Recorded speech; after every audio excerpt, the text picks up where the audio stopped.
Welcome to the Village Boy podcast. It is your host, Tres. Today, no makeup, no filter, not hiding behind the content where the voice is being played. Today, we're having an African man, a black man to man conversation. All right. Today is just a conversation, no filters, nothing, just a conversation among black men, among African men in the diaspora, predominantly in America. My brothers, we're failing at this game of life. We are failing at this game of life. And we need to be able to have an honest, tete-a-tete, head-to-head conversation. I think we've been fed so many BS stories that we need to now have that honest conversation. So today on the Village Boy podcast, that's exactly what we're going to do. African men in the diaspora and failing marriages, failing relationships. Now, don't get me wrong. The black man is at the bottom of the food chain.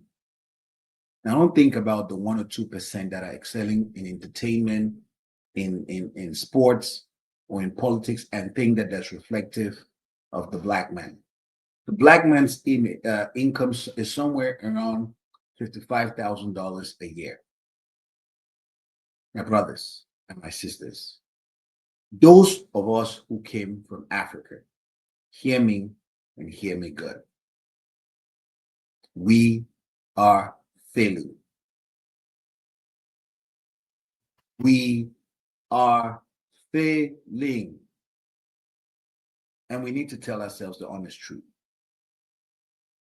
We need to be able to put it into perspective and tell ourselves the honest truth. And where else than the Village Boy podcast?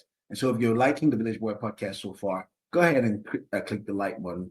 Subscribe to the channel where we have this kind of conversations about honest truth. You will not find this anywhere else. We would tell you guys the truth, whether you want it, whether it's offensive, whether it's something you want to hear or something you don't want to hear. We will tell you the truth. We hold no bars, we hold no breaks, we have no filters here. At the Village Boy, we say it, we don't even think. We cut through the liberal bullshit, and we cut through the conservative MAGA bullshit, and we tell you the truth. This is not a panel where we're just going to pan men's ego and inflame and say, if anybody knows me, they know I've been a champion and a supporter of men's rights, men's ability to be seen, to be heard. I have fought for men because nowhere men are not seen, men are not heard. Men are carrying so much weight on their shoulders. And maybe that weight is beginning to break on men, especially the brothers coming from Africa. But the truth that we're not facing is that we're failing. We're failing as fathers to our children, and we're failing as husbands to our wives. We are failing in all honesty. The stats is terrible. But before we get into statistics, right? Let's look at the silent struggle of men. And like I said, a lot of African men abroad, from Cameroon, from Nigeria, from Ghana, from French-speaking African countries, from across the continent, we are suffering in silence. We are, all of us, this men, including the Black American brothers and the brothers from the Caribbean, we are suffering in silence. And the crazy thing is, nobody sees it. Back home in our respective countries, a man has an identity. He belongs to a tribe, a family, a community. People know him. People respect him. He walks in his community with his head up above his shoulder, and people call him by his name. He has value. He has purpose. He's heading to a direction. But when he comes abroad, when he moves to America, he immediately becomes invisible to that community that does not exist. He becomes just another guy trying to make it. This right there is the beginning of the breakdown. This shift is actually massive, emotionally, mentally, socially. And most men have no language to explain what they feel and how this makes them feel. So they carry this quietly. And when a man carries emotional pressure alone, it eventually shows up in his marriage, in his relationship with his wife, and in his relationship with his kids. It's no joke, my brother. But we're going to have that conversation, right? We're going to have that conversation. Now, let's talk about roles in America, because this is one of the biggest cracks in diaspora marriages. In Africa, the roles are very clear, very simple, very clear. A man is expected to provide, a woman is expected to manage the home. Society reinforces this. Aunties, uncles, village brothers and sisters, everyone participates in shaping the marriage. If you go into a traditional marriage celebration in Africa, you would see that the parents, father and mother of the son of the groom and father or mother of the bride are not even participating. They are put aside because the extended family, the village, that is what it is. Uncles, aunties, cousins, granduncles, grandparents, these are the people that are championing to make sure that that marriage works. But in diaspora, that is not the case. Everything changes in America. African women find jobs faster than African men. Like I said, if you look at the food chain, you have black men who are typically black American men with a lighter accent. Black African men with a much heavier accent are further down the packing order and further down the food chain. It's hard for people to understand what they're saying. They have a set way of doing stuff, and people just put them in a box and leave them where they belong. So it's a lot harder for African men to get up and get out in an American society. That sounds like an excuse, but truly it's not an excuse. It's the reality that a lot of African men carry with them. The younger generation, not so much, because they've had the time to influence, braise the culture, lighten up their accent, and they're able to fit in. But the older ones, not so much. And we're talking about those who are actually married or hoping to get married. So these are folks that are over 35 and above, right? So women are able to gain independence faster. They adjust emotionally to the culture faster than African men do. The African women are able to adjust to the fast-paced society that is America or Canada or the UK, as opposed to the African man.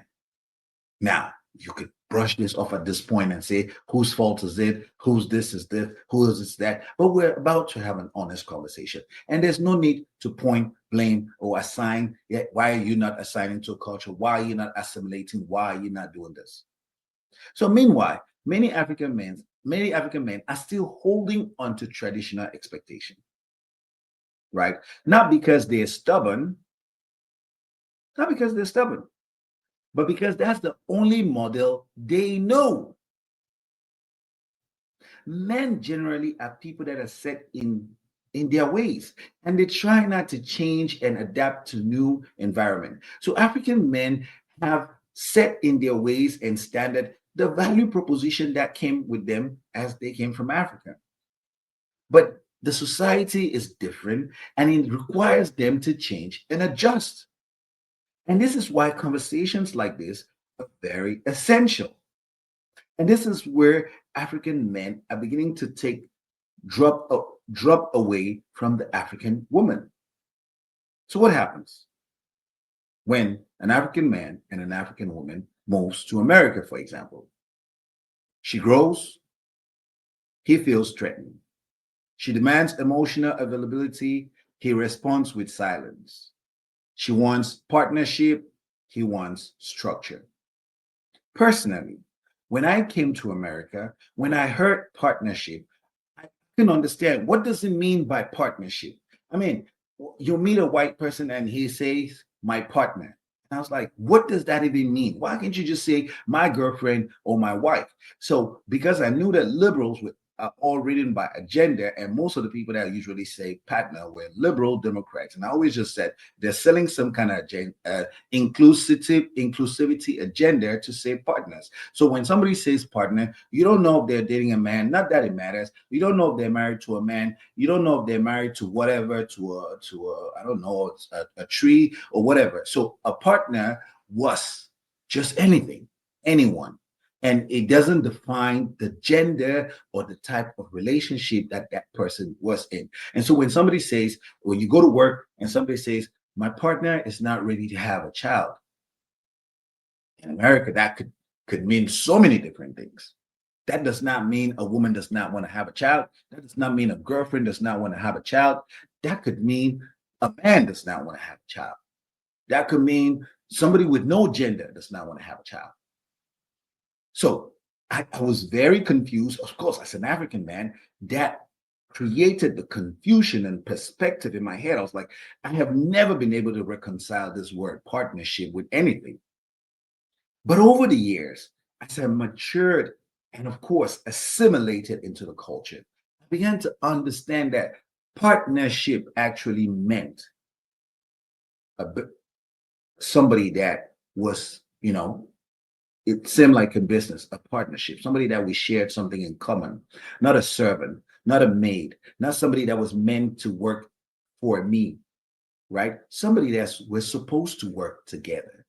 And that was the concept of partnership. I mean, liberals still use it for something else, but the fundamental conversation of partnership meant that somebody that I got along with, somebody that we both have the same vision of where we want to go, somebody that I could run ideas through, somebody that I did not belabor with work at home and say, that is your work.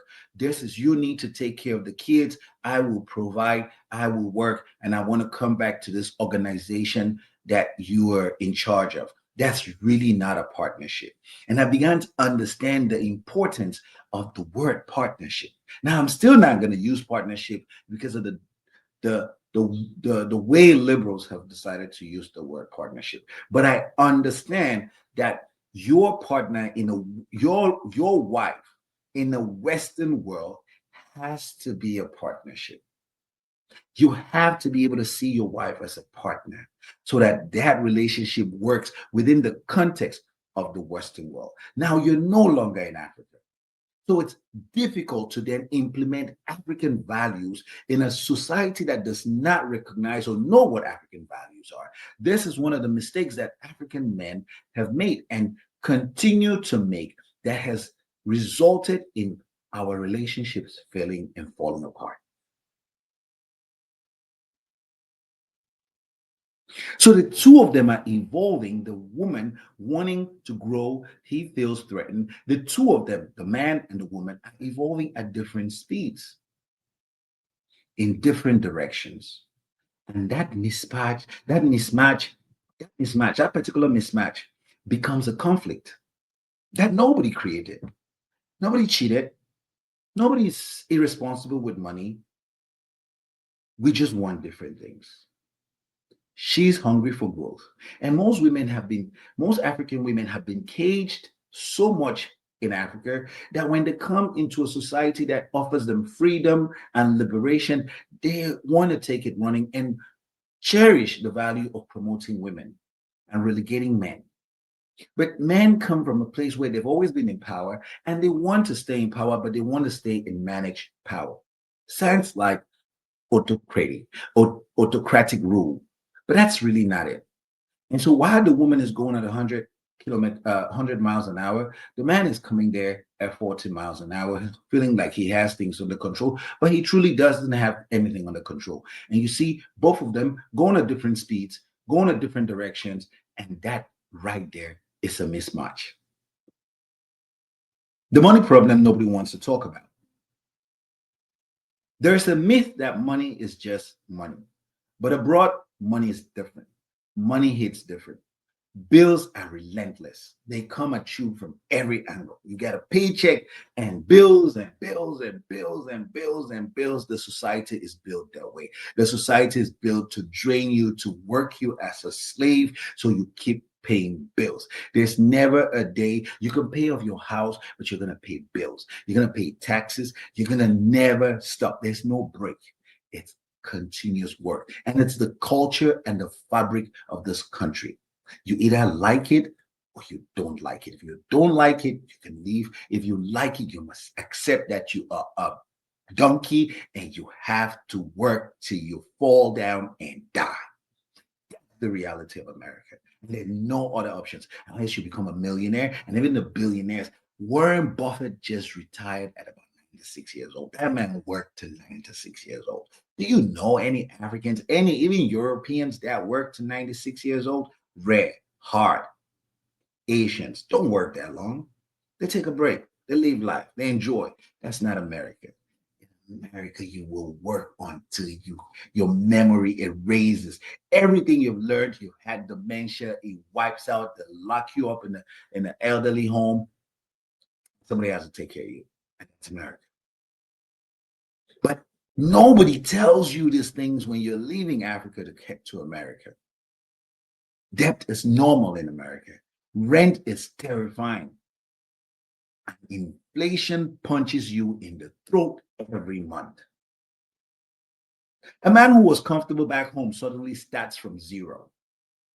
A woman who was comfortable back home, a woman who was in a homemaker back home also starts from zero. America is the place where everybody is supposed to start from zero. Supposed to come, look at what path you want to go to, and then you start from ground zero and walk your way. The problem is men are not willing to start from zero and go all the way, while women are hungry and ambitious to start from ground zero and walk their way. Right? Your university degrees from your African universities may no longer be valid. Your work experience may not even mean anything. You can't even put that on a resume. Right? You might have been a doctor in Kenya. You come to America, you have to be a certified nursing aide. Breaks down a man. You might have been a director of a company, a managing director, and you come to America and you're living in New York, you start as a security guard, making $7, $12, $14 an hour after you've managed people, because you cannot use that resume and jump into that same environment.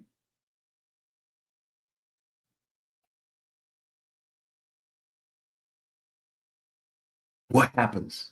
A man's confidence is rocked deeply at its core. When a man feels financially insecure, everything else begins to fall apart. Everything else falls apart.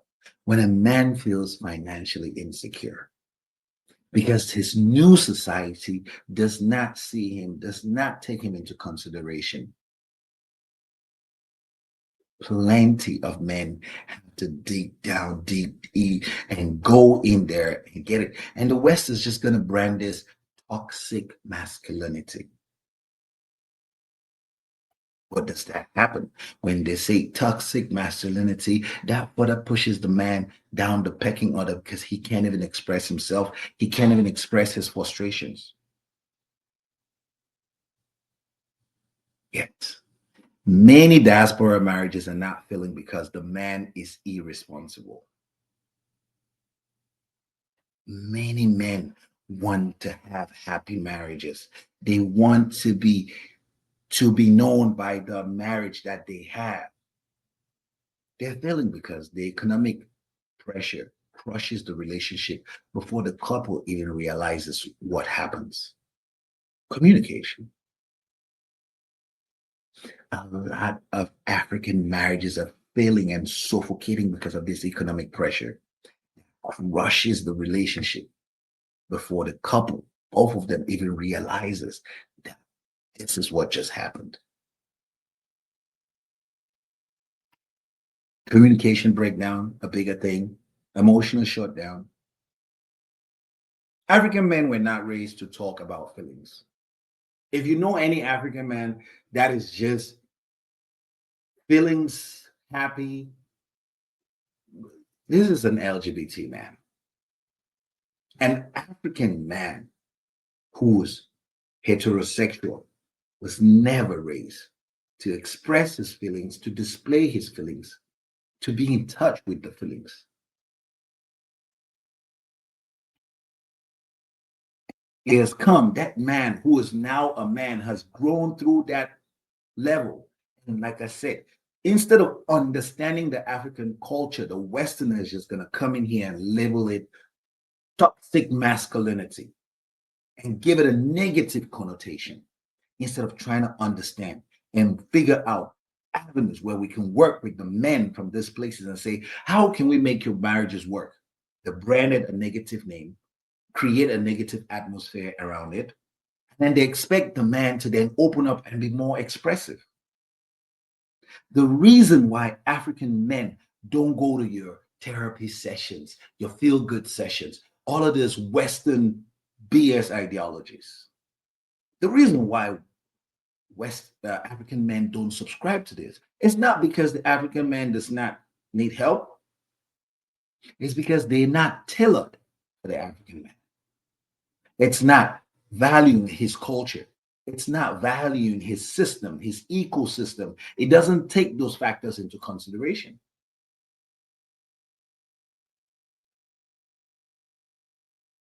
And why would he go to a system that talks down to him? Why would he go into a therapy session that does not value him, does not take into consideration his realities? And I support. He shouldn't go to any Western therapy session that does not take into consideration his realities, because it's not going to help him. It's only going to empower an institution that's going to talk down and look down on him.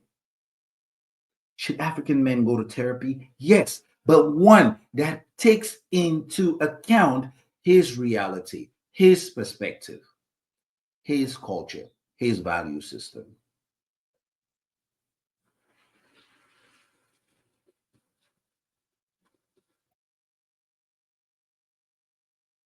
So, yes, African men were not raised to talk about feelings. African men were raised to solve problems, not explain emotions, like I just said. Here's a problem, this is a solution. They are just solution oriented. What do you need? How can I help you with what you need? No emotions, no empathy, just boom, boom, boom. I need to understand this and I need to be able to fix it that way. In the Western world, that would be considered out of touch. See, but diaspora relationships require emotional communication. I hear you. When your woman has a problem, that particular time, maybe she doesn't want to hear about a solution. She just probably wants you to say, come here, baby. Come. It's going to be okay. It's okay. Cry. Okay. Let it out. She does not need strategic, analytic value propositions at that time. She needs an emotional man. She needs a man that is in tune with his emotions. This is something that the African man is still grappling with.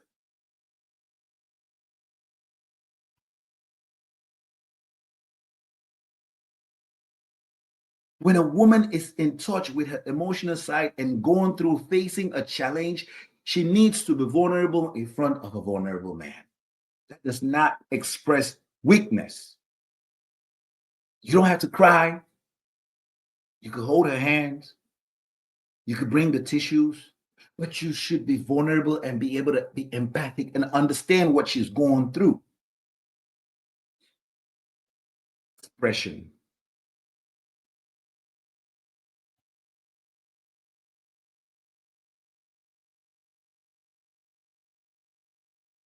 When a man is going through his own tough time, when a man is going through his tough times, the woman understands because his body language changes.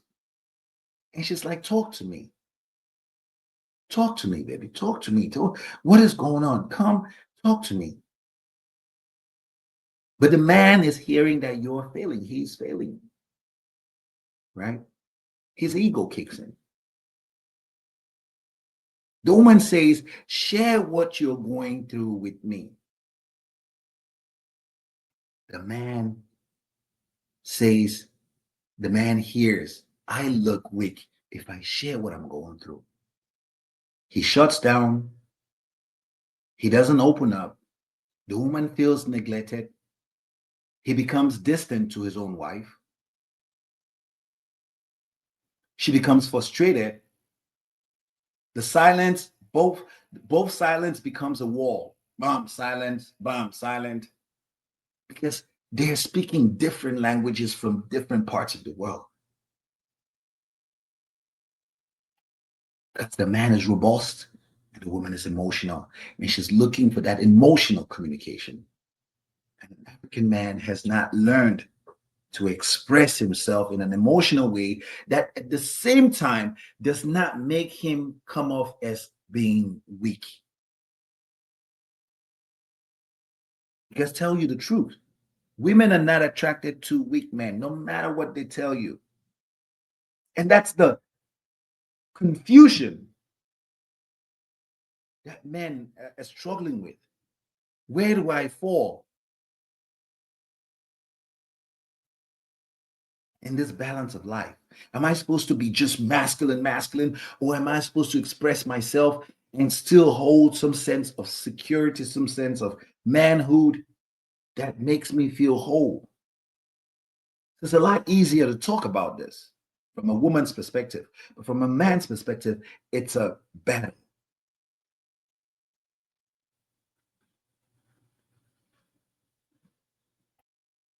Western relationship cultures versus African masculinity. This is a knockout punch all the time, all the time, all the time. Western relationships are built around personal happiness. I'm happy, I feel good. Emotional fulfillment, equal partnership, like the partnership I spoke about, autonomy, independence. African masculinity is built around duty, sacrifice, structure, survival. Western relationships built around personal happiness. So you see women always talk about my happiness. I gave up this for my happiness. I sacrificed my happiness for this. I started a family that I shouldn't have. I gave up my happiness. Women are always about their personal happiness. Hardly will you see an African man talk about his happiness because his purpose is duty, sacrifice his happiness for the benefit of his own family, structure, discipline in his household. The child is going to do this, the child is going to do this, you're supposed to do this, I will do this. Structure, organization, principle, direction, and survival. We need to be able to make it through the day. But a Western woman, it's freedom, happiness, emotional fulfillment, equality in partnership. You're not going to tell me what to do. Autonomy. I can do it by myself.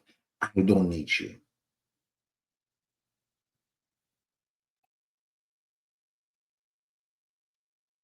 African households.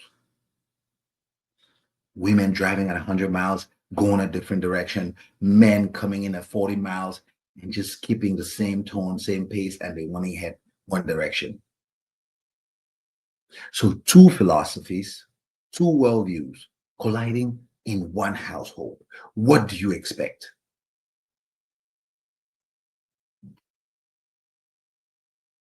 What do you expect? And here's the problem.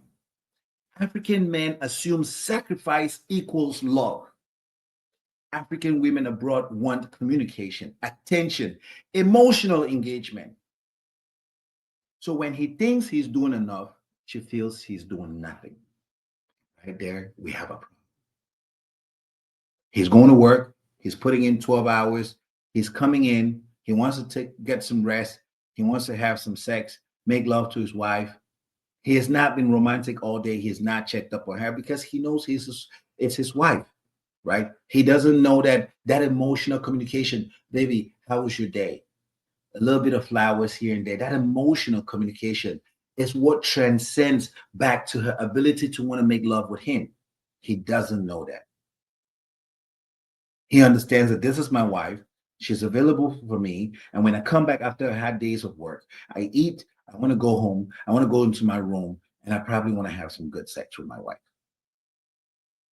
But the wife is not on that same page because she's not been engaged emotionally for her body to be loose, for her body to be light, for her body to be welcoming of a romantic affair. And while she's stiff at night, he's not understanding and he feels like she's rejecting him or she's now considering other men. And that's not even the issue. The issue is just all day. There's not been any emotional engagement. There's not been any communication, and there's not been any attention towards one another. When she voices her frustration, he feels attacked. And before you know it, the home becomes a battleground of expectation instead of a partnership. And we're back to that partnership again. The West and its divorce culture, it's not the same as African marriages and the value system in an African marriage. Back in Africa, divorce is almost a taboo. It's changing, but it's still not as accepted as is in the West. In the West, you could serve divorce for breakfast. Your whole family enters the marriage with you. That's an African marriage.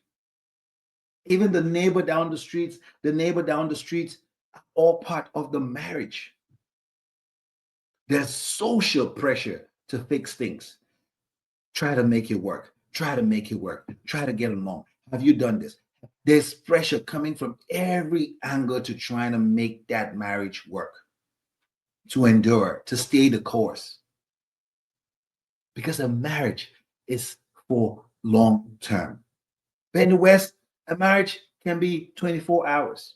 You could marry right now and divorce in the next 4 hours, next 24 hours. And nobody's going to shame you.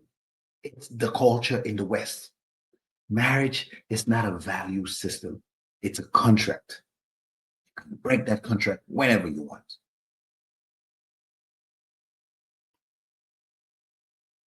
So divorce is very normal in the West. It's fast. Not really if there's property because the state has to take part of your money.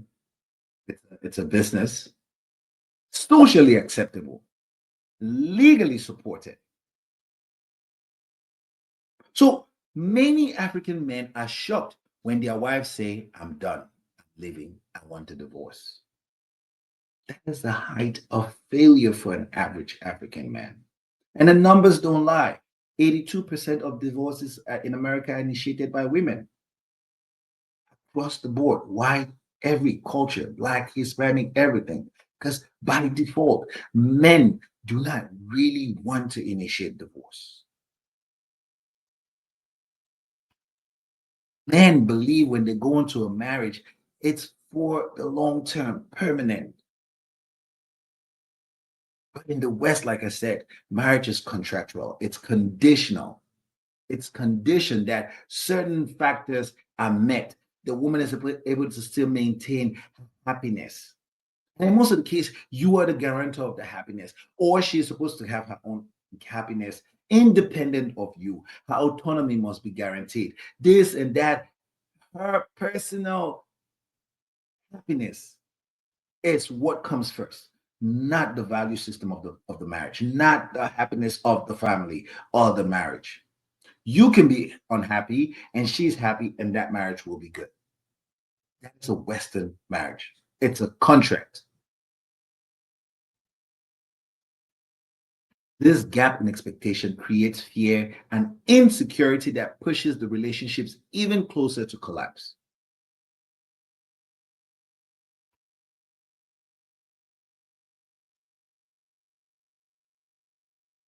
But we cannot talk about African marriages without understanding and accepting the reality that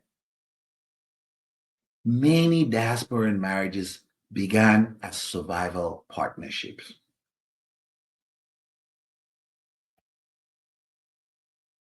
Some married for papers, some married for stability, some married because they were both new immigrants supporting each other in a new state. We met at work. You're a new immigrant, I'm a new immigrant, and we put our resources together, survivability, stability, new immigrants. Survivor marriages were never both, survivor marriages don't always transition into emotional marriages.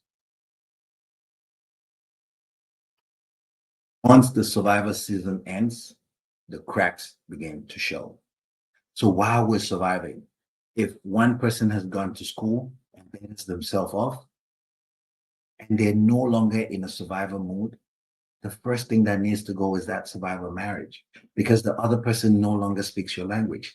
You no longer see any purpose in that person because you're no longer a survivor.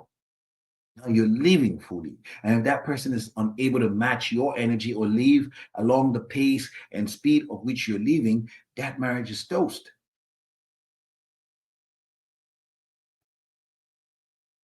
But there's a silver lining in everything. There's a light at the end of the tunnel.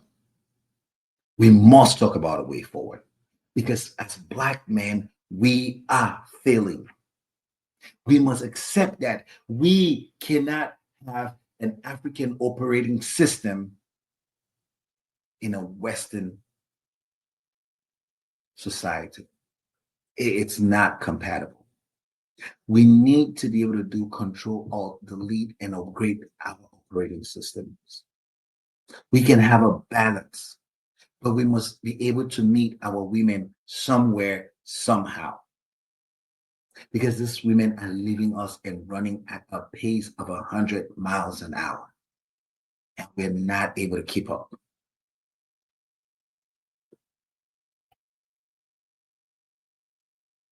So the first and most important thing is African men need safe spaces to talk. Silence is killing us. You cannot be silent with your problem. It's killing you, brother. Brotherhoods can heal. You can not only gather to drink alcohol and talk about women and do dumb stuff. You should be able to gather in little groups of men, groups of 4, 5, 6, 10, and talk about issues in safe space that is unique to you and doesn't get out of that space. That is fundamental in the West because you don't have that community that you have back in Africa. You have to be able to build one in the West.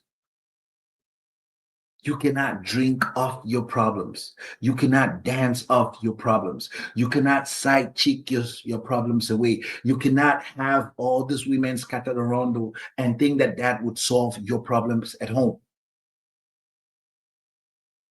So silence is killing us, Black men. Brotherhood can heal, and we need brotherhoods with purpose. Couples must renegotiate roles, not the African traditional roles, not the Western roles either, your own roles. You must negotiate your roles. If you are partnering up with an African woman that has been overly westernized, that is a bad deal. If you're partnering up with an African man that has refused to move away from African ways, locked in African ways in a Western country, that is a bad deal. You need a little bit of both.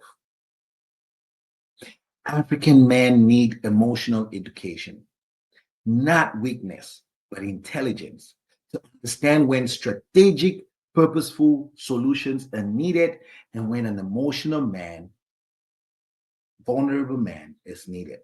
you must be able to have emotional intelligence. It is a requirement in a relationship in 2025. Learning to express yourself can save your marriage. African women need to understand the psychological crash that migration causes for men. African women, my dear sisters, you have hit the ground running. But our community will be destroyed if you think you can build yourself without your men. And I understand, I know firsthand that African women love African men. But past experience, past pain, past trauma has led you to believe that you can do this all by yourself. You can do this alone without the assistance of a man. Societies are getting wiped out because women are taking this position. This particular topic, I'm planning a TED talk and applying, and I'm hoping that I'm accepted for this TED talk so that I can show Black women that going solo, riding solo, and transferring that knowledge of I don't need a man to our younger women will be the death of the Black race, will be the end of the Black race. So I want to be able to push this narrative to my Black sisters. We need each other for our survivability. The Black man needs the Black woman. The Black woman needs the Black man. Mixed interracial relationships are beautiful. To each their own. Do what you love who you love. But interracial relationships cannot carry and procreate Black generations to come. As beautiful as interracial kids are, these are not the custodians of Black culture, Black existence. And that's not hate, that is the truth.